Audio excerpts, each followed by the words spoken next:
Prosseguindo no estudo de história de Israel, estamos estudando o capítulo 7, a diáspora. Vamos agora ao item 2.3 do material didático, a destruição do templo. Bom, nas aulas anteriores, contextualizando, né? Nas aulas anteriores, nós vimos que o general romano Tito, ele está conseguindo vencer as guarnições dos judeus que lideravam a revolta, e agora ele vai chegar no local onde estava o templo, tá bom? O comentário diz: quando conseguiu invadir Jerusalém, Tito enviou mensagem aos revoltosos que estavam no templo. Veja o que Flávio Joséfo nos diz, né? Ímpios que sois, não foram os vossos antepassados que rodearam esse lugar sagrado de balaustradas, a fim de impedir que dele nos aproximássemos? Não foram eles que mandaram gravar em colunas, em caracteres gregos e romanos, proibições de passar além desse limite? Lembre-se, uma pausa aqui para explicar. No templo, no Novo Testamento, tinha placas lá, ok? Que dizia para o gentio: olha, é proibido passar desse ponto em diante, só os judeus podem passar. Aí Flávio Joséfo prossegue com a fala de Tito, né? Não vos permiti eu que fizesses morrer aqueles que tinham a ousadia de violar essas ordens, mesmo que fossem romanos. Então ele está dizendo o seguinte: olha, teve aí na história algum momento que eu permiti que vocês pudessem até matar pessoas que teriam feito isso, né? Aí ele prossegue: que raiva vos leva, pois, a profanar este templo, não somente com o sangue dos estrangeiros, mas dos de vossa mesma nação, e a vos vangloriardes de calcar aos pés os corpos daqueles que massacrais? Tomo aos deuses como testemunha, aos deuses aos quais adoro, e aquele que outrora contemplou este templo com vistas favoráveis. Digo outrora, pois não creio que haja atualmente uma só divindade que dele não afaste os olhos. Então observe essa parte que ele diz. Ele fala: olha, eu acredito nos deuses, como eu disse para vocês num outro ponto. Ele diz: eu acredito nos deuses. Tá ok? Mas também ele diz acreditar, tá ok? Nesse Deus.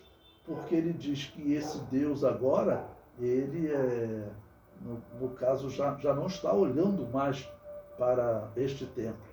Porque ele diz: pois não creio que haja atualmente uma só divindade que dele não afaste os olhos. Ou seja, o Deus de vocês também afastou os olhos dele. Isso é terrível, essa fala dele é terrível, porque para os judeus, a destruição do templo por Nabucodonosor, dizendo que Deus abandonou Israel e abandonou o seu templo, porque Deus permitiu a destruição, ok? E agora chega um gentio e fala a mesma coisa: olha, nenhuma divindade ainda olha para este templo.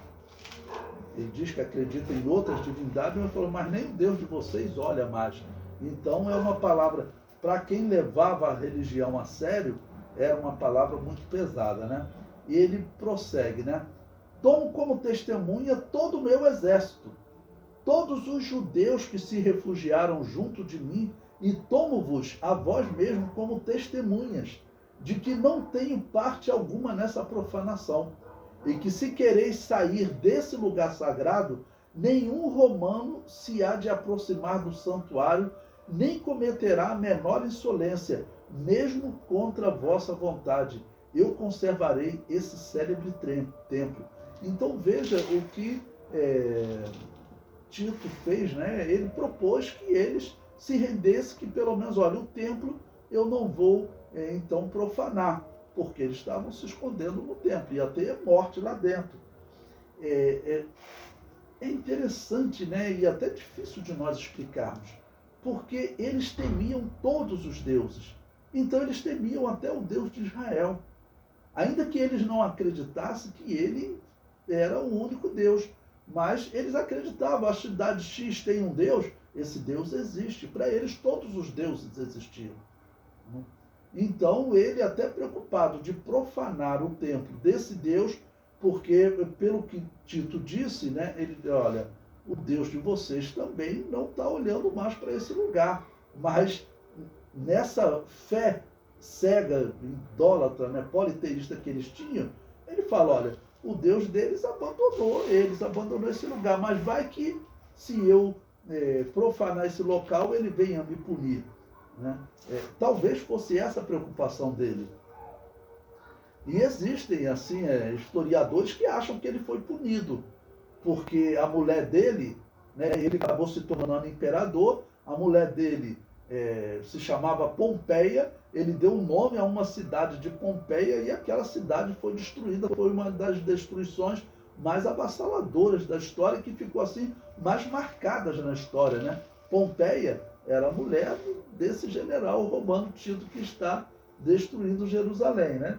Bom, tem pessoas que acham isso, eu não consigo dizer se é castigo, parece que foi algo natural, mas também eu me lembro das palavras que Deus falou a Jeremias, que ele disse, olha, as nações se aproveitaram do momento que eu estava irado contra esta cidade, contra esta casa, né? Se aproveitaram e acabaram indo além do que eu, vamos dizer, realmente queria puni-los. Então Deus diz que agora vai puni-los. Então não é impossível, né?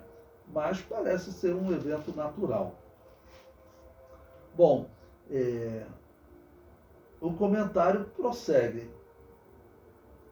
Como os revoltosos não se rendiam, Tito ordenou a invasão do templo. Flávio Joséfo diz, Tito mandou destruir em 7 dias toda a fortaleza Antônia até os alicerces.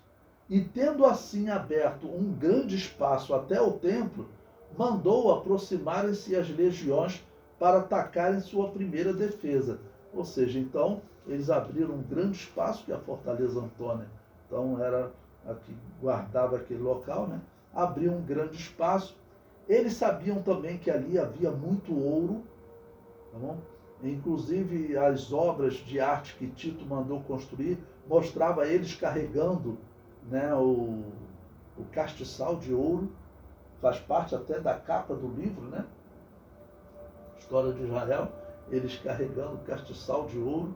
Então eles sabiam que ali dentro também haviam muitas peças que os judeus não pegariam, mas eles iriam pegar, é claro, né? O comentário prossegue. Os judeus, vendo que o templo seria conquistado, decidem derrubar uma parte dele.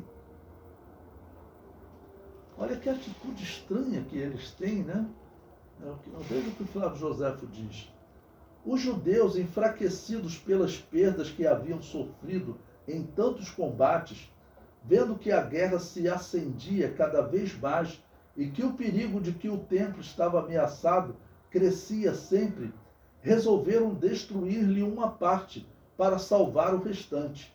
Do mesmo modo que se cortam os membros de um corpo atacado de gangrena para impedir que ela passe adiante, começaram por incendiar aquela parte da galeria que unia a fortaleza Antônia, do lado do vento norte e do ocidente, e derrubaram depois quase 20 côvados, ou seja, 10 metros, né? E foram assim os primeiros que empreenderam a destruição daquela soberba construção. Ou seja, eles estavam tentando derrubar alguns muros, tentando proteger uma área do templo, né? Eu, quando me lembro a primeira vez que eu li essa história, eu até pensei, eu acho que eles vão destruir porque eles estão preocupados dos romanos transformar aquilo ali num culto pagão, virar um culto de Júpiter. Os romanos vão até fazer isso, depois os romanos vão construir um templo de Júpiter e um templo a Vênus, no lugar do templo de Israel. Tá bom? Mas a intenção não era essa, não. A intenção não era proteger o templo de se tornar um templo pagão. O comentário prossegue. Os romanos planejaram subir um dos pórticos do templo, mas os judeus haviam colocado madeira na parte de baixo e incendiou esse pórtico, matando muitos romanos aos olhos de Tito. Veja o que Flávio Joséfo diz. Quando o pórtico estava cheio dos que queriam subir a ele, os judeus puseram fogo naquele material que já havia sido preparado para aquele fim. E então ergueu-se uma enorme chama que encheu de terror os romanos, os quais contemplavam de perto o perigo e o desespero dos que estavam rodeados de todos os lados por um tão repentino incêndio. Uns atiravam-se para baixo do lado da cidade, outros precipitavam-se do lado de seus inimigos, outros do lado dos de seu partido, e caíam bastante feridos por terra. Outros eram queimados antes de poder saltar para baixo. Outros evitavam o furor do mesmo fogo, matando-se. Como o incêndio se estendia cada vez mais longe, aconteceu que os que pensavam salvar-se na fuga viram-se também envolvidos pelas chamas. Ou seja, uma estratégia que eles utilizaram naquele momento de desespero, né? Resolveram botar fogo numa parte que iria matar uma quantidade de romanos. Mas o problema é que o exército que estava lá fora era muito grande e eles sabiam que isso iria aumentar a ira dos romanos. Os romanos aproveitaram e incendiaram outro pórtico. A fome continuava dizimando a população e, em meio à invasão dos romanos, os israelitas se alimentavam do que encontravam, ainda que não fosse alimento. Então, veja, continuando na página 72 aí do material didático do livro, né? Comiam até mesmo a sola dos sapatos, o couro dos escudos. Um punhado de feno podre era vendido por 4 moedas áticas, para falar só de coisas inanimadas, a fim de mostrar até que ponto chegou aquela espantosa carestia. Ou seja, pelo que está dizendo, ele comia, por exemplo, até inseto, né? Por exemplo, talvez comesse rato. Então, nesse momento, Jerusalém está passando uma fome extrema. Está passando uma fome extrema e está perto da destruição final, porque o general romano já conseguiu agora derrubar também a fortaleza Antônia, ou seja, é questão de tempo para ele matar a todos, né, e incendiar o templo e destruir o máximo que ele puder. Né? Como eu disse, ele só não vai conseguir destruir todos os pergaminhos, devem ter se queimado muitos, mas não conseguiu destruir todos porque uma grande quantidade de pergaminhos teria sido tirado e levado para o Mar Morto, onde foram reencontrados agora recentemente, né? O comentário prossegue. Uma mulher que buscava a morte começou a falar palavras ofensivas na esperança que eles a matassem. Mas como eles não a mataram, ela foi levada às últimas consequências, diz Flávio José. Ela se viu reduzida assim às últimas. Não podia esperar socorro de ninguém. E a fome que a devorava, e ainda mais o fogo que a cólera tinha acendido no seu coração, inspiraram-lhe uma resolução que causa horror à própria natureza. Ela arrancou o filho do próprio seio e disse-lhe: criança infeliz, da qual nunca se poderá chorar bastante a desgraça de ter nascido durante esta guerra, durante a carestia e no meio de diversas facções que conspiram sem trégua para a ruína de nossa pátria, para que te haveria eu de conservar a vida, para ser talvez escrava dos romanos, quando mesmo eles nos quisessem ajudar. A fome nos tem feito morrer antes mesmo de cairmos em suas mãos. E esses tiranos que nos pisam a garganta, não são eles ainda mais temíveis e cruéis que os romanos e a fome? Não é então preferível que tu morras para servir-me de alimento? Lembre-se, isso é uma mãe falando para o filho, né? Não, vou repetir, não é então preferível que tu morras para servir-me de alimento, para enraivecer esses revoltosos e deixar atônita a posteridade com uma ação tão trágica que não seria a única a faltar para encher a medida dos males que tornam hoje os judeus o povo mais infeliz da terra? Depois de ter assim falado, ela matou o filho, cozeu, comeu uma parte e escondeu a outra. Então veja, irmãos, lembre-se, isso é a testemunha ocular, né? Flávio Joséfo estava lá no cerco. Nesse período ele já não era mais revoltoso, né? Ele estava junto de Tito e ele vai entrar na cidade junto com o exército, né, romano e vai tomar conhecimento de todas essas coisas, né? O comentário prossegue. Os revoltosos sentiram o cheiro de alimento e, ao entrar na casa e exigir que a mulher lhe desse o alimento, ela apresentou o que restava do corpo do seu filho, o que causou grande erro nos revoltosos.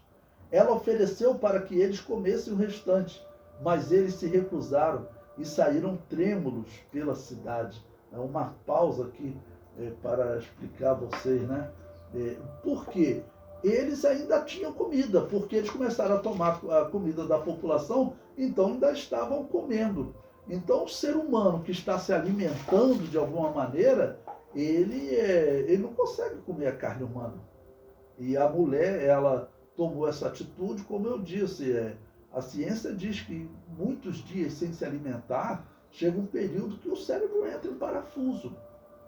Então a mulher estava ofendendo os revoltosos para ver se eles matavam ela. Não mataram. Ela pegou o filho dela, tá bom? E resolveu, matou e cozinhou o filho e estava comendo. E os revoltosos vieram e não conseguiram comer, né? Aí o comentário prossegue. A notícia se espalhou e toda a cidade sentiu como se tivessem cometido o mesmo crime. Até os romanos se sentiram ao tomar conhecimento dessa notícia, se ressentiram ao tomar conhecimento dessa notícia tão lamentável. Veja o que diz Flávio José. Os romanos também logo souberam de tudo, isto é, da criança sacrificada por sua própria mãe, mas para que ela pudesse continuar a viver. Uns não podiam crer no que se dizia, outros sentiam imensa compaixão, mas a maior parte viu acender-se ainda mais o ódio que já sentiam contra os judeus. Tito, para se justificar diante de Deus a esse respeito, protestou em voz alta que ele tinha oferecido aos judeus uma anistia geral de todo o passado, e visto que eles tinham preferido a revolta à obediência, a guerra à paz, a carestia à abundância, e tinham sido os primeiros a incendiar com suas próprias mãos o templo, que ele tinha se esforçado por conservar, mereciam ser obrigados a se alimentar de tão execrável iguaria, né? Lembre-se o que eu falei, o fato de Tito dirigir palavras ao Deus de Israel, isso na verdade isso não causa nenhuma alegria em Deus, na verdade é uma ofensa, porque Tito, ele iguala o Deus de Israel aos deuses romanos, aos deuses árabes, aos deuses, ok? Para ele, realmente, cada cidade tinha um Deus. E esse aqui era o Deus da cidade de Jerusalém, o Deus dos judeus, ok? Então, ele aqui dirigiu uma palavra ao Deus de Israel, isso não tem nenhum significado diante de Deus, né? O comentário prossegue. Tito, vendo que o seu desejo de conservar o templo para estrangeiros custava a vida a um número tão grande dos seus, mandou incendiar-lhes os pórticos, né? Ou seja, iria botar fogo, porque assim, dessa maneira, ele conseguiria chegar logo onde estavam os revoltosos. Okay?